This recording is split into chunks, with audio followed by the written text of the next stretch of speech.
Hey, thank you for joining us today for Vatican III discussions, which are getting very, very interesting. This week, we're going to continue our discussion on the San Damiano cross and Vatican III implications. So today we have alumni Jordan Hudson from Franciscan University of Steubenville, graduated with a degree in theology. His dad is a deacon in the Roman Catholic Church, and Jordan has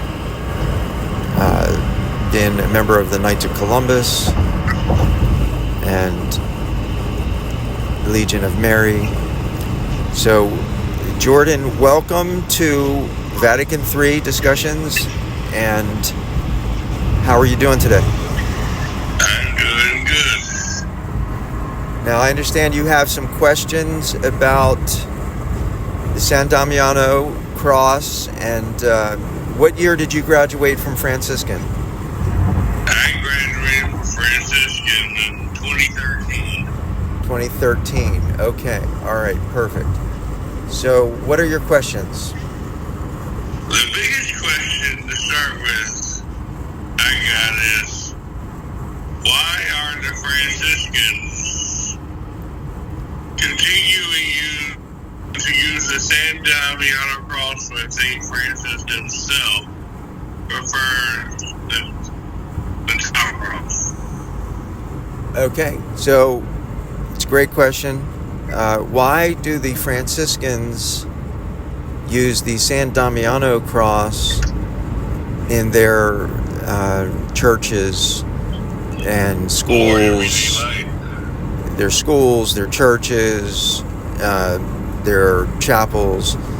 Well, the honest truth is the fact that up until 1957, nobody used the San Damiano cross. It was either a tau cross or it was a crucifix, a reverent crucifix that, doesn't have any pagan symbols or any inaccurate biblical errors like the San Damiano cross. So in 1957, when the Pope Pius XII was on his deathbed, he had no idea what was going on. Somehow the Franciscans were able to get this cross. It's an icon. Get this icon. It's an icon of Jesus hanging, sort of alive, but no real cross, no real wooden cross on the icon itself. It's a painting of Jesus, but it has a great big phallic symbol on his stomach. So it appears to many to be a fraud, in the sense that, someone was trying to sneak one on the church here. And Francis found it when he was running. He was running from the war. He was running from his dad. He was obviously running from his bishop. And he found shelter in the old church, an old chapel. And there was a retired priest who was hanging out there, apparently, but everything was shut down. Nothing was going on there, and it just a pile of trash. So how could a chapel turn into a pile of rubble unless it had been torn down in some way, shape, or form? It doesn't look good here.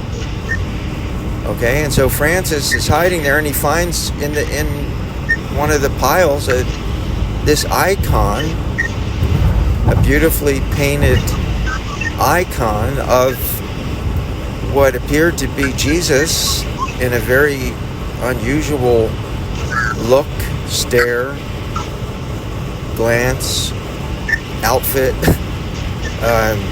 But Francis at that time he wasn't a saint at that time, obviously. And God was calling him, but he didn't know what was going on. He was confused. And so all of a sudden he claims this.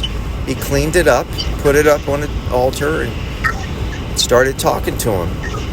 And it asked, he he thought it was Jesus, was asking him to clean up the church that was such a mess. And it was obvious what Francis understood by that was like, oh my gosh, like this church is a mess, and it's horrible, Lord.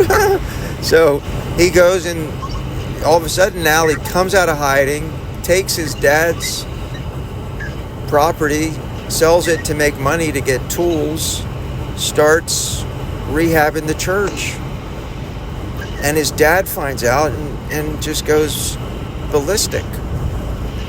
And he went to find Francis, and Francis had to hide. So his dad turned him into the bishop, said, look, this guy is lost his mind, basically, and he's stealing from me. I'm not going to give him his inheritance. No, if he's not going to work for me, I want him off of my inheritance, basically. And so Francis had to show up for this hearing, and the bishop sided with his dad. And obviously for tons of reasons. It's not like he didn't like Francis. It was just Francis had no permission to be rebuilding a presumably Catholic church with some guy. This priest didn't even want Francis's money because he knew his dad was like the richest guy in Assisi. I mean, this was the bishop wasn't going to go against his dad. But the bishop wasn't a bad guy. Like Brother, Sun, Sister Moon, it made him out to be a bad guy. Like he was supposed to, trust what Francis was saying, that this cross is talking to him, and they're rebuilding a church that they had torn down. I mean, it was just, Francis was backwards. He was twisted. His understanding, he was confused. So he went to see the Pope after this. He stripped naked, totally naked, gave back every stitch of clothing to his dad. And the bishop had him, put a religious robe around him just to cover him up. And Francis went back to that chapel, obviously. And but now the father, was free. Like he didn't have to worry about Francis stealing from him anymore. So Francis was like, all right, we gotta go see the Pope. That's what he did. And he had some people who were helping him, brothers, went with him to Rome. The Bishop of Assisi was in Rome at the time. There was a meeting arranged with the Pope because this was, obviously something had to happen. Something had to give. And the Pope met with Francis and his brothers, sent him away, listened to him, but sent him away, had a dream apparently that night, called him back, and said, look, let's make a deal. You guys want to serve the church and live for Jesus? Okay, we got you. But you got to get rid of that talking cross. And Francis was fine with that because he only wanted to serve Jesus, obviously. And he didn't fight. There's no record of him fighting this. And so the San Damiano was moved into the convent. They turned that chapel into a convent where the nuns would live. And the Damiano was kept there under lock and key. And the Tau cross became the official symbol of the Franciscans. And for 700 years, that's what they did. They followed the Tau cross. And then, like I said, it wasn't until 1957 that they decided they're going to sneak it out. And so only the modern Franciscans are promoting this cross. It's the TORs, the FFRs, Franciscan Friars of the Renewal. Apparently the priests in Medjugorje are promoting it. No, did that answer your question? Yeah, I didn't know the FFR are promoting the Damiano, the one with the long beard. Yeah, Father Gershel. So this was right before Vatican II, and they were determined for 700 years. I guess they've been trying for 700 years to get it released.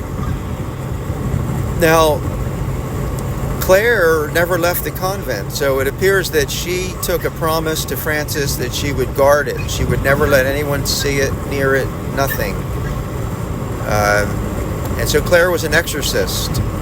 She had spiritual powers that kept the Damiano from talking, let's put it to you that way. And she never left the convent. Why would a woman her age, her talent, never leave the convent? That makes no sense. Other than she was an exorcist and she was on a very important mission. And the Pope, everybody tried to get her out. Nothing, didn't work, She stayed true to Francis's poverty as well. So eventually they moved the women to Assisi. They thought it was safer there, but they took the Damiano with them, and they kept it under lock and key until 1957. So the Greeks, the Romans, they worshipped the phallic god, for Priapus. They even found, in Pompeii, Italy, remnants of art that had this phallic god. So they would, and he was impotent, but people would worship his genitalia to get pregnant.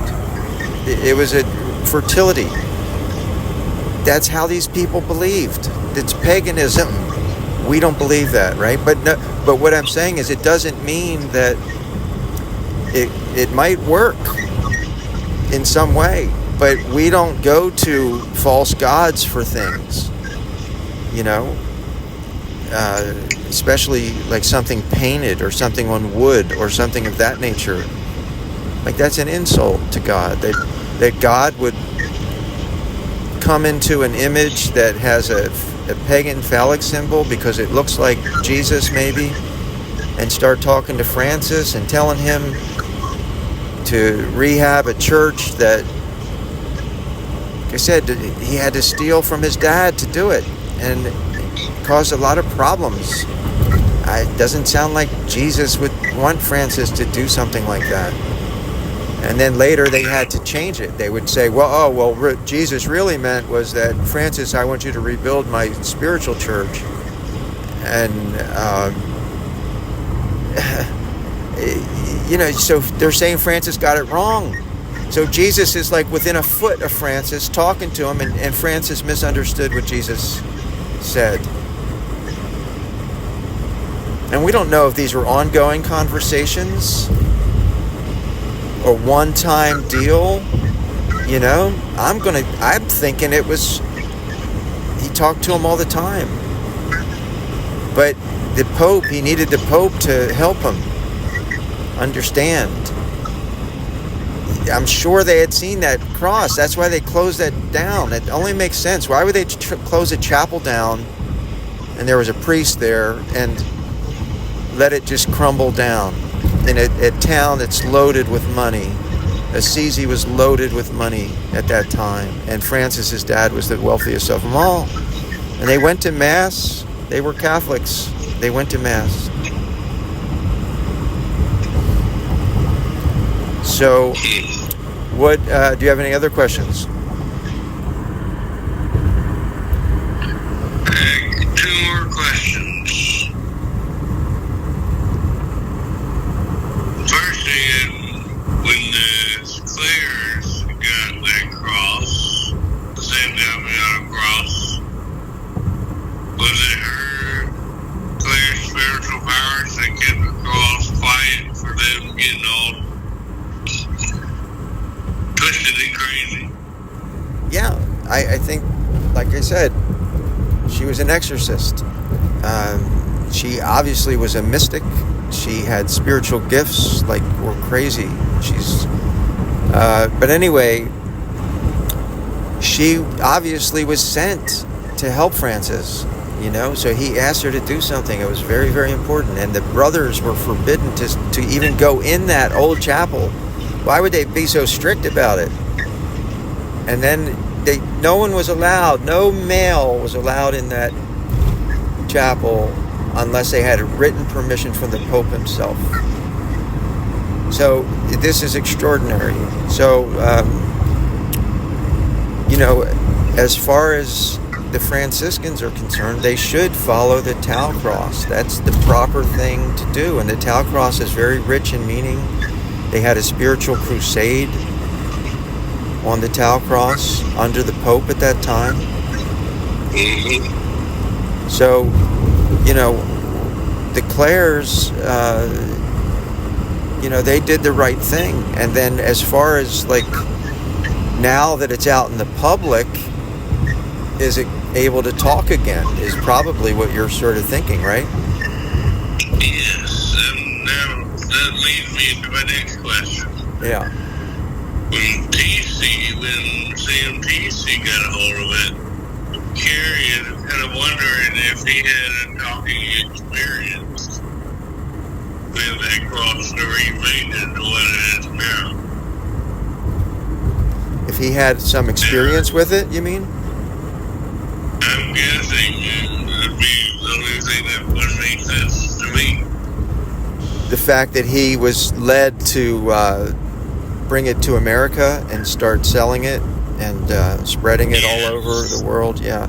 It's funny. I was talking to a TOR priest, the director campus ministry in Loretto, and he was saying that statistics show that 70% of the people in America who work in Catholic churches, rectories, schools, things of that nature, have some connection to Franciscan University. And that was Sam TC's goal, was to spread the Damiano throughout the world. Okay, and that it would bring about, a lot of pregnancies and, being pro-life. He thought it was okay. And so he ended up getting the permit, the copyright to mass produce it. And he had to alter it a little bit, to get that. And so then he handed it over, to a lay family in Steubenville. And, some of these icons are like thousands, $7,000, $8,000, $9,000, $10,000. And Medjugorje just got a brand new giant one, for their outdoor chapel. So the Franciscans in Medjugorje, who have been under question since day one, are promoting this in Medjugorje. But we don't have nothing that tells us that Francis wanted this promoted. We have just the opposite. And we have 700 years of Franciscans who were not promoting this.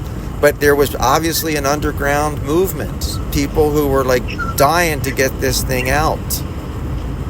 And so you get it out in 1957. And it's supposed to be some great pro-life thing, right? And next thing you know, you got legal abortion spreading throughout the world. So this, and then, and then it was right on the heels of Vatican II. You had the Freemasons were trying to get control of that council. That's known fact because of Cardinal Ricci. After Pius XII died, Cardinal Ricci was going to be the next pope, but he refused because the Freemasons threatened his family. He refused twice. This is history. And so they got John the 23rd, who, led the way to Vatican II. And Vatican II is when you have the doors open. That's what they said at Franciscan. It opens the doors, fresh air comes in. Well, a lot of air came in. And including the one that says that, Assisi, Italy, we're going to make it a world religious headquarters, and Pope John Paul II got all the religions together in Assisi, and they used it, but in the meantime, you have people who are worshiping false gods. So you can't change the commandments all of a sudden. St. Francis didn't want that. That's not anything that he wanted. He really didn't want that. He did try to evangelize the Muslims. And, he was successful to a point that at least they trusted him. They knew he was sincere.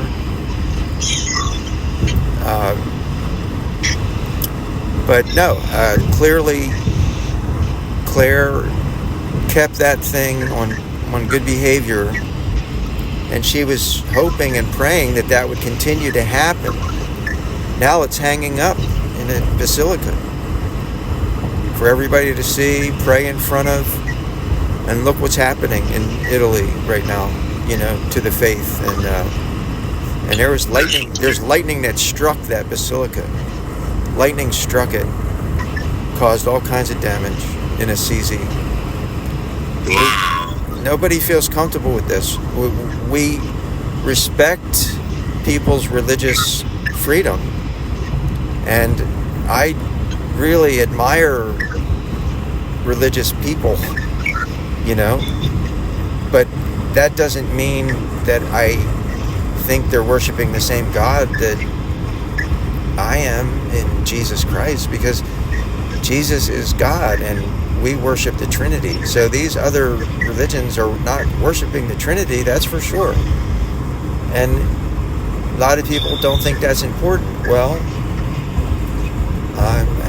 I didn't make the Bible. I didn't make the first commandment. That's not our option here. God doesn't want other gods before him. He said that. So that's why I'm, against it. Now, the Franciscans, they think that, they can Christianize it. They can bring Catholic or spirituality into the erection or resurrection or whatever they want to do. But we don't go for that. We don't really feel comfortable with that because the church has never felt comfortable with sexualizing.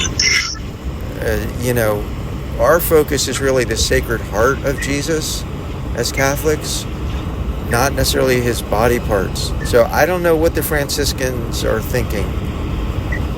The modern Franciscans. I have no idea what in the world they're thinking. It's a shame. It's sad. And I just hope and pray, and you're an alumni Franciscan, you put your heart and soul into that place. I hope and pray the new chapel is beautiful without the Damiano, plain and simple.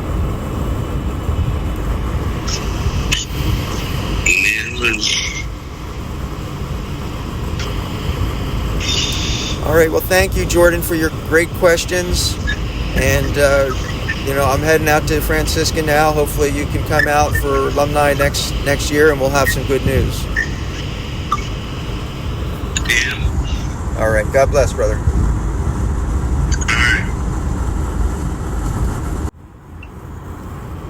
Okay, thank you for joining us today for Vatican